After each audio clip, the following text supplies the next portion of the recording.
الشيطان الرجيم بسم الله الرحمن الرحيم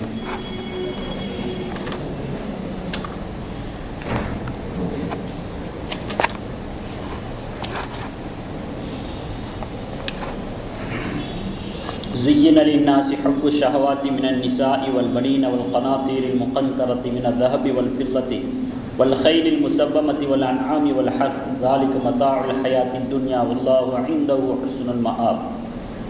பெண்கள், ஆண் பிள்ளைகள், தங்கம், வெள்ளிகளின் பெரும் பெரும் குவியல்கள், உயர்ந்த உயர்ந்த குதிரைகள், ஆடு மாடு ஒட்டகம் ஆகிய கால்நடைகள், பயிர் நிலங்கள் ஆகியவற்றை விரும்புவது, மோகம் கொள்வது மனிதர்களுக்கு அழகாக்கப்பட்டுள்ளது. என்றாலும் இவை அனைத்தும் நிலையற்ற இவ்வுலக வாழ்க்கையின் அற்ப இன்பங்கள் தான். அல்லாவிடத்திலோ நிலையான அழகிய வாழ்வு, அழகிய தங்கும் இடம் உண்டு.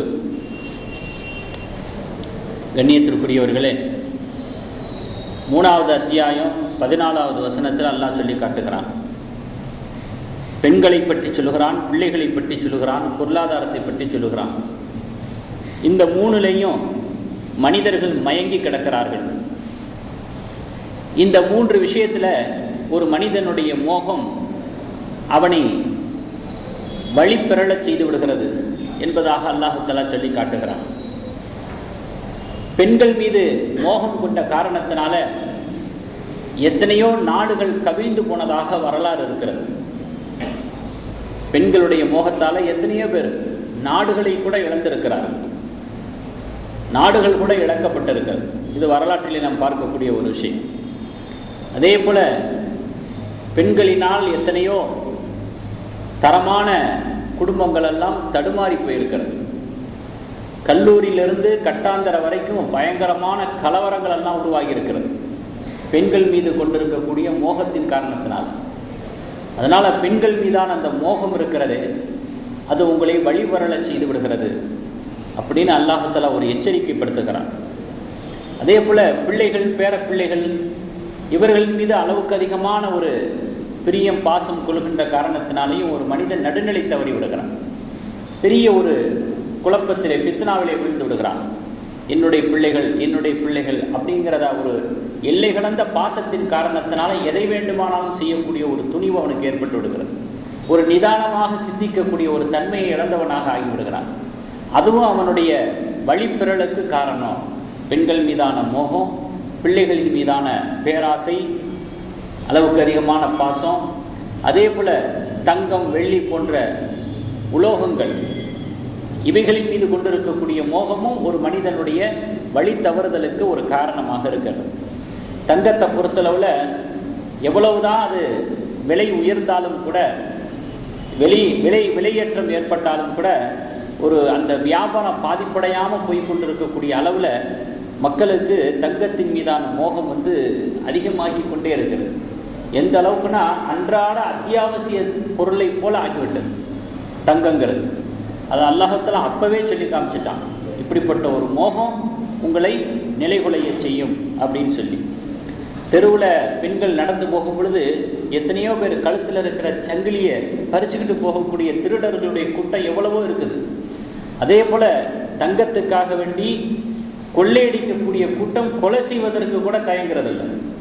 அதுவும் தங்கத்தை மட்டும் அறுத்துட்டு போனா பரவாயில்ல, அக்க முடியலைன்னா காதையே அறுத்துட்டு போயிடுறாங்க. நம்ம முகல்லாவில் கூட நடந்த விஷயமா இல்லையா? அதை ட்ரை பண்ணி பார்த்துருக்குறான், காதில் இருக்கிறத கரெக்டா ட்ரை பண்ணி பார்த்துருக்கிறான், முடியல. காதோட ஒரு வயசான அம்மாவுடைய காதையே அறுத்துட்டு போயிட்டான். அங்கே வேணா இங்கே வேணா. நம்ம பகுதியில் நடந்த சம்பவமே இருக்குது, மாங்கலிமன் ஸ்ட்ரீட்ல. ஆக இந்த அளவுக்கு படுமோசமான ஒரு விபத்துக்களையும் ஒரு ஆபத்துக்களையும், உயிருக்கு ஒரு அச்சத்தை ஏற்படுத்தக்கூடிய நிலைகள் ஏற்பட்டாலும் கூட மக்களுடைய உள்ளங்கள்ல தங்கத்தின் மீதான மோகம் குறையவே இல்லை. இதை அல்லாஹ் தஆலா நமக்கு எச்சரிக்கைப்படுத்தி காட்டுகிறான். அதனாலதான் ஒரு ஆயத்தில் அல்லாஹ் தெளிவாகவே சொல்லுகிறான், யா அய்யுஹல்லதீன ஆமனு லா துல்ஹிக்கும் அம்வாலுக்கும் வ அவுலாதுக்கும் அன் திக்ரில்லாஹ். அப்படி உங்களுக்கு தங்கத்தின் மீதான, பொருளாதாரத்தின் மீதான மோகம் ஏற்பட்டால், பிள்ளைகளின் மீதான ஒரு அளவு கடந்த ஒரு பாசம் மேலிட்டால், நீங்க நடுநிலை தவறாமல் இருந்தால் போதும். அல்லாஹ்வுடைய சிந்தனையை விட்டு உங்களை அது பாராமுகமாக ஆக்கிவிட வேண்டாம். அல்லாஹ்வை மறந்துட்டு அப்படிங்கிற ஒரு நிலையை நீங்க எடுக்காதீங்க. இயல்பாக இருக்கும் தான், பிள்ளைங்க மேல பாசம் இருக்கும், தங்கத்தின் மீதான மோகம் இருக்கும், இதெல்லாம் ஒரு இயல்பா இருக்கக்கூடியதாக இருந்தாலும் கூட அது எல்லை கடக்காமல் பார்த்துக்கணும். எல்லை கடக்கிறதுனா என்ன? அல்லாஹ்வுடைய சிந்தனையை விட்டுட்டு, அல்லாஹ்வுடைய அச்சத்தை விட்டுட்டு, அல்லாஹ்வுடைய பயம் உள்ளத்துல எடுபட்டு போய் அதன் பின்னாலேயே போறதற்கு பாருங்க, இது உலகத்துல நீங்களே அழிவை தேடிக்கொள்வது போல. அந்த மாதிரி இது போன்ற விஷயங்கள் எல்லாம் உங்களை அல்லாஹ்வை சிந்திப்பதை விட்டும் பாராமுகமாக ஆக்கிவிட வேண்டாம் என்று அல்லாஹ் தஆலா திருமறையில இன்னொரு வசனத்துல தெளிவாகவே சொல்லி காட்டுகிறான். உண்மையிலே ஒரு மனிதன் அவன் வாழ்ந்தான் அப்படிங்கிறதுக்கு என்ன அர்த்தம் அப்படின்னு சொன்னா, அவன் பிறந்ததுக்கு என்ன ஒரு அர்த்தம் அப்படின்னு சொன்னா, உண்மையில வயல் வரப்புகள், தோட்ட துறவுகள், ஏக்கர் நிலங்கள், பண்ணைகள், இவைகளையெல்லாம் ஆட்சி செய்யறது பெரிய விஷயம் அல்ல. இவைகளையெல்லாம் ஆட்சி செய்கிறது ஒரு பெருமைக்குரிய ஒரு பெரிய விஷயம்னு சொல்றதுக்கு ஒன்றும் கிடையாது. உண்மையிலேயே ஒரு மனிதன் எப்போ ஒரு ஆளுமை திறன் கொண்டவனாக இருக்கிறான் அப்படின்னு சொன்னா, அவனுடைய உறுப்புகளையும் உள்ளத்தையும் ஆட்சி பண்ணணும். அதுதான் உண்மையான ஆட்சி. அதுதான் அவனுடைய ஆளுமை திறனை காட்டக்கூடிய ஒரு பெருமிதம் கொள்ளக்கூடிய ஒரு விஷயம். என்னுடைய உள்ளம் சொல்றபடியெல்லாம் நான் செய்யக்கூடாது. நான் என்ன சொல்றேன்னா அதைத்தான் உள்ளம் கேட்கணும். நான் என்ன சொல்றேன்னா அதைத்தான் உறுப்புகள் செய்யணும். இந்த அளவுக்கு செல்ஃப் கண்ட்ரோல் இருக்கு பாருங்க, இதை அல்லாஹ் பாராட்டுகிறான். இப்படிப்பட்ட ஒரு ஆளுமை திறன் யாருக்கு இருக்கிறதோ அவர்தான் உண்மையிலேயே ஆள பிறந்தவர், அவர்தான் உண்மையிலேயே ஆட்சி செய்யக்கூடியவர் என்பதாக இஸ்லாமிய தத்துவத்தின் கீழே, அடிப்படையின் விதியின் கீழே அது பார்க்கப்படுகிறது. அதனாலதான் ஒரு இறைநேசரை ஒரு அரசர் கேட்டாராம்.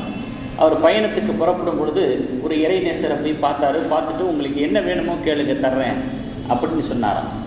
அப்போ அந்த இறைநேசர் சொன்னாராம், ஒரு அரசருடைய தேவையை ஒரு அடிமையால எப்படி பூர்த்தி செய்ய முடியும், இந்த மாதிரி கேட்குறீங்களே அப்படின்னு சொல்லி அந்த இறைநேசர் கேட்டார். உடனே அந்த அரசருக்கு ரொம்ப ஆச்சரியமாகி போச்சு. என்னது அப்படின்னா, நான் அடிமை, நீங்க அரசர்னு சொல்றீங்களா? எந்த வகையில நான் உங்களுக்கு அடிமை, எந்த வகையில நீங்க எனக்கு அரசர் அப்படின்னு சொல்லி அந்த நிதானமாகவே அந்த அரசர் விளக்கம் கேட்கிறார். அப்போ அந்த இறைநேசர் சொன்னாராம், என்னிடத்துல 2 அடிமைகள் இருக்கிறாங்க. என்னிடத்துல 2 அடிமைகள் இருக்கிறாங்க. என்னிடத்துல இருக்கக்கூடிய அந்த 2 அடிமைகள் உங்களுக்கு எஜமானர்களாக இருக்கிறாங்க, உங்களுக்கு அரசர்களாக இருக்கிறாங்க அப்படின்னு சொன்ன உடனே மேற்கொண்ட அந்த அரசருக்கு வியப்பா இருந்துச்சு. உங்களுக்கு கீழே இருக்கக்கூடிய அந்த 2 அடிமைகள் யாரு? அதுவும் உங்களுக்கு அடிமைகளாக இருக்கிறவங்க எனக்கு அரசரா இருக்கிறாங்களா? புரியலையே, புதிரா இருக்குது, விளக்கமா சொல்லுங்களேன் அப்படின்னு அந்த அரசர் கேட்கிறாராம். அப்போ அந்த இறைநேசர் சொல்றாங்களாம், எனக்கு கீழே இருக்கக்கூடிய அந்த 2 அடிமைகள், ஒன்று கோபம், 2வது இச்சை, மனோ இச்சை. இந்த 2 என் கட்டுப்பாட்டில் இருக்குது, எனக்கு அடிமையா இருக்குது. நான் அதை ஆட்டி படைச்சுக்கிட்டு இருக்கிறேன், அதை நான் ஆண்டு கொண்டு இருக்கிறேன். அதனுடைய இஷ்டத்துக்கெல்லாம் அது போற வழியிலெல்லாம் நான் போக மாட்டேன். அது என்னுடைய கட்டுக்குள் இருக்கிறது. ஆனால் உங்களுடைய விஷயத்துல கோபம் என்பது உங்களை ஆட்டி படைத்துக் கொண்டிருக்கிறது, மனோ இச்சை என்பது உங்களை ஆட்டி படைத்துக் கொண்டிருக்கிறது. ஊருக்குள்ள நீங்க அரசரா இருக்கலாம், உலகத்துக்கு நீங்க அரசரா இருக்கலாம், ஆனா உண்மையில நீங்கள் அடிமையாக இருக்கிறீர்கள். உண்மையில நீங்க மற்றவர்களுடைய பார்வையில நீங்க சக்கரவர்த்தியா இருக்கலாம், ஆனா உண்மையை உரசி பார்த்தோம்னா நீங்க மெழுகுவத்தி அப்படின்னு சொல்லி அந்த இறைநேசர் ஒரு சரியான ஒரு பாடத்தை அந்த அரசருக்கு புகட்டினார். அதனால ஒரு மனிதனுடைய வாழ்க்கையில நம்ம பிறந்ததுக்கு ஒரு அர்த்தம், நம்ம வாழ்ந்ததுக்கு ஒரு அர்த்தம் அப்படின்னு சொன்னா, நம்முடைய கண்ட்ரோலிலே நம்முடைய உறுப்புகளும் நம்முடைய உள்ளமும் ஆகி வந்துவிட வேண்டும். அதைத்தான் அல்லாஹ் விரும்பக்கூடியவனாக இருக்கிறான். ஏன்னா இயல்பாகவே ஒரு மனிதனுக்கு நல்ல சிந்தனை தான் கொடுக்கப்பட்டிருக்கிறது. சூழல்கள் தான் அவனை கெட்டவனாக ஆக்குறது. தொழுகணுங்கிற ஆசை யாருக்கு தான் இல்லாம இருக்கும்? 5 வக்து தொழுகணும், நியாயமா நடக்கணும், நேர்மையா நடக்கணும், பொய் பேசக்கூடாது. பொய் பேசுறவங்க கூட பொய் பேசக்கூடாதுன்னு சொல்லுவான். பொய்யே பேசிக்கிட்டு இருக்கிறவங்க கூட இந்த பொய் பேசுறதெல்லாம் நமக்கு அது வராது அப்படிமா. அப்படித்தான் அவங்க நல்லா பொய் பேசுறான்னு அர்த்தம். எதெல்லாம் நான் செய்ய மாட்டேன்னு சொல்றானோ அவன் செய்யறான்னு அர்த்தம். எவெல்லாம் அதை செய்யறானோ கரெக்டா இருக்கிறானோ அவன் சொல்லிக்கிட்டு இருக்க மாட்டான். எவெல்லாம் கரெக்டா இருக்கிறானோ அதை அவன் சொல்லிக்கிட்டு இருக்க மாட்டான், அமைதியா இருப்பான். ஏன்னா அவன் பக்குவமானவன். நான் அதை செய்ய மாட்டேன், இது அப்படிலாம் தம்பட்ட அடிச்சுக்கிட்டு இருக்க மாட்டான். தப்பு பண்ணாதவன் நான் தப்பு பண்ண மாட்டேன் சொல்லிக்கிட்டு இருக்க மாட்டான். அதனால எல்லாருமே சில விஷயங்களை ஏற்றுக்கொண்டு அதை நல்லதுன்னு விளங்கி வச்சிருக்கிறாங்க. அப்ப எப்ப மீறி பண்ற சூழல், எதன் மீதோ மோகம் கொண்டுட்டான், எதன் மீதோ ஆசைப்பட்டுட்டான், ஏதோ ஒரு சிக்கலில் மாட்டிக்கிட்டான், ஏதோ ஒரு நிர்பந்தத்தில் இருக்கிறான், ஏதோ ஒரு பிடியில் அகப்பட்டுக்கிட்டு இருக்கான். அந்த சந்தர்ப்ப சூழ்நிலைகள் தான் ஒரு மனிதனை கெட்டவனாக ஆகிறது. அப்போ அந்த சந்தர்ப்ப சூழலுக்கு நாம் அடிமையாகி விடக்கூடாது.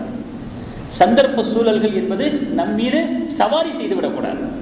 அந்த அளவுக்கு நம்ம மனசை கட்டுப்பாடாக வச்சுக்கணும். அப்படிங்கிறதுனால தான் அல்லாஹ் சொல்லுகிறான், நீங்கள் பெற்ற பிள்ளைகளும் நீங்கள் சம்பாதிக்கக்கூடிய பொருள்களும் அல்லாவை சிந்திப்பதை விட்டும், அல்லாவை நினைவு கூறுவதை விட்டும், அல்லாவை வணங்குவதை விட்டும் லா துல்ஹி யா அய்யுஹல்லதீன ஆமனூ லா துல்ஹிக்கும், உங்களை பாராமுகமாக ஆக்கிவிட வேண்டாம் என்று அல்லாஹ் தஆலா சொல்லி காட்டுகிறார்.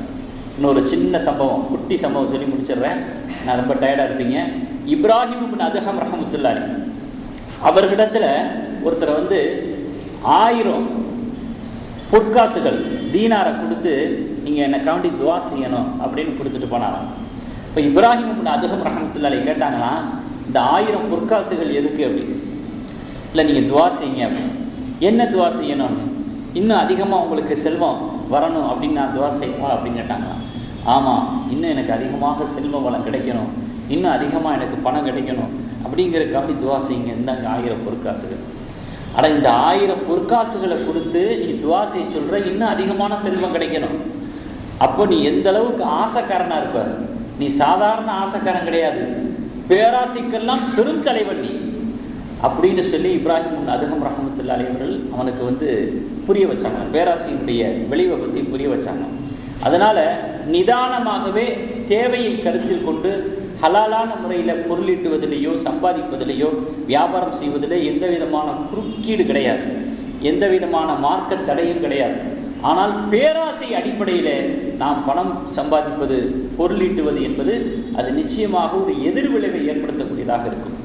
எதெல்லாம் தவறான வழியில் சம்பாதிக்கப்பட்டதோ, தவறான முறையில் பொருளீட்டப்பட்டதோ, அந்த பணம் காசுகள் நம்மளை இபாதத்தை செய்ய விடாது. அந்த பணங்காசுகள் நம்மளை நல்லவனாக இருக்க விடாது. அந்த பணங்காசுகள்னால நம்முடைய உள்ளங்களில் நல்ல எண்ணங்கள் ஏற்படாது, நல்ல செயல்கள் ஏற்படாது. நாம் வாழும் காலத்திலேயே அதனுடைய பாதிப்பை அடைந்து விடுவோம் என்பதுதான் இஸ்லாத்தினுடைய அந்தரங்கமான ஒரு அறைகூவல். இதை நம்பணும். இது அல்லாஹ் ரசூலுடைய வாக்கு. தவறான வழியில, பேராசை அடிப்படையில் ஹராமான வழியில நம்ம சம்பாதிச்சோம் அப்படின்னு சொன்னா அது நல்ல வழியின் பக்கம் நம்மளை கொண்டு செல்ல விடாது. அதனாலதான் அல்லாஹ் சொல்றான், உங்களுடைய பெண்களின் மீதான மோகம், குழந்தைகளின் மீதான மோகம், பொருளாதாரத்தின் மீதான மோகம் அல்லாஹ்வுடைய சிந்தனையை விட்டு உங்களை வேறு பக்கம் திருப்பி விட வேண்டாம், பாராமுகமாக்கி விட வேண்டாம். இதுவும் அதுவும் ஒன்று சேராது. எத்தனையோ பேர் சாப்பிடாம தூங்காம கஷ்டப்பட்டு சம்பாதிக்கிறாங்க, அங்கே ஓடுறாங்க இங்கே ஓடுறாங்க, ஆனா அனுபவிக்காமலேயே போய் சேர்ந்துடுறாங்க, அனுபவிக்காமையே போய் சேர்ந்துடுறாங்க. அப்போ அவர் வாங்கும் பொழுது அவ்வளவு கஷ்டப்பட்டு சிரமப்பட்டு பண்ணாரு, அதெல்லாம் எதுக்குன்னா அது அவருக்கே தெரியாது. இது என்ன ஒரு அர்த்தம் இல்லாத ஒரு வாழ்க்கை. எவ்வளவு கஷ்டப்பட்டாரு, சரியா சாப்பிட்றது இல்லை, சரியா தூங்குறது இல்லை, இங்கிட்டு வர்றாரு, கடைசியில அவராலேயே அதை அனுபவிக்க முடியும். அதே போல இன்னொரு விஷயம் என்ன தெரியுமா, தவறான வழியில சம்பாரிச்சுட்டு விட்டுட்டு போனோம்னு வச்சுங்களேன், சேமிப்பை விட்டுட்டு போனோம்னு வச்சுங்களேன், நம்ம விட்டுட்டு போன அந்த சேமிப்பான அந்த சொத்துக்கள், அந்த சேமிப்பான விஷயங்கள் எல்லாம் நம்முடைய சந்ததிகளையும் வழிகெடுத்துரும். ஏன்னா தவறான வழியில சம்பாரிச்சது இல்லையா, அது நம்ம பிள்ளைகளுக்கு விட்டுட்டு போறோம், பேர பிள்ளைகளுக்கு விட்டுட்டு போறோம். அந்த பணம் காசு, அந்த சேமிப்பு நம்முடைய பிள்ளைகளுடைய தீனுடைய வாழ்க்கையும் கெடுத்துரும். அதனாலதான் அல்லாஹ் திரும்ப திரும்ப சொல்லுகிறான், நீங்கள் அதன் மீது ஒரே அடியா நீங்க மோகம் கொண்டு விடாதீர்கள். வாழ்வதற்கு பணம் தேவைதான், ஆனால் பணத்தையே வாழ்க்கையினுடைய ஒரு குறிக்கோளாக ஆக்கிக்கொள்ளக் கூடாது என்று சொல்லுவதுதான் இந்த ஆயத்தினுடைய கருத்தாக இருக்கிறது. அப்படிப்பட்ட ஒரு பற்றற்ற தீனுடைய வாழ்க்கையை கொண்ட ஒரு வாழ்க்கையாக நாம் வாழ்வதற்கு வல்ல ரஹ்மான் கிருபை செய்வானாக.